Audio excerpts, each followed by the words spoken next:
ఎందుకన్నా మన ముందు బాగానే ఉంటారన్న అందరూ. రిలీజ్ అని కాదన్న, పర్లే ఓకే, తప్పే అది అన్న, చూస్ చేసుకుంది రాంగ్ పాత్వే, ఓకే తప్పు, శిక్షించండి పర్లేదు. ఆంటీ కూడా చూసే ఉంటది ఏదో ఒక రోజు, ఆంటీ కూడా ఎప్పుడో ఒకసారి చూసే ఉంటది, అది పక్కా. మీరున్నోళ్ళు ఆంటీ, మీరున్నోళ్ళు, అవునా ఆంటీ, మీరున్నోళ్ళే ఆంటీ, అదే అవునా ఆంటీ. ఒక 100 రూపీస్ బిర్యానీ కొనక ముందు రేట్ల వలన కాదు, ఐబొమ్మ అనేది రాబట్టే రేట్లు పెంచారు.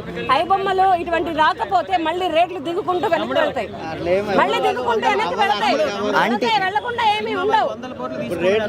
100 కోట్లు పెట్టి సినిమాలు తీసి మేము ఐబొమ్మ మరి ఆంటీ 100 రూపాయల టికెట్ కి హైక్లు ఇస్తున్నారు కదా, మరి దాని గురించి మాట్లాడలే. హైక్లు ఇస్తున్నారు కదా, 1000 రూపాయల టికెట్లు ఎవరు పెడతారా అండి? ఏ మిడిల్ క్లాస్ పర్సన్ పెడతాడు? 100 రూపాయలకే ఉన్నాయి టికెట్లు. లేదండి చూపించాలండి, చూపించాలండి. కూడా 100 రూపాయలకే టికెట్లు. అంటే ఐమాక్స్ టికెట్ ఎంత తెలుసా? ఒకటి. అవునండి, గోకుల్ థియేటర్కి వెళ్ళు, గోకుల్ థియేటర్కి వెళ్ళరా 100 రూపాయల టికెట్.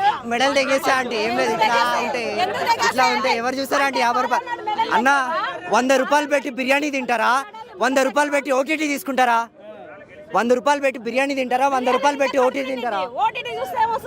మరి మీరే కదా అండి అంటున్నారు, మీరే కదా అంటున్నారు ఓటీటీలో చూడండి అని.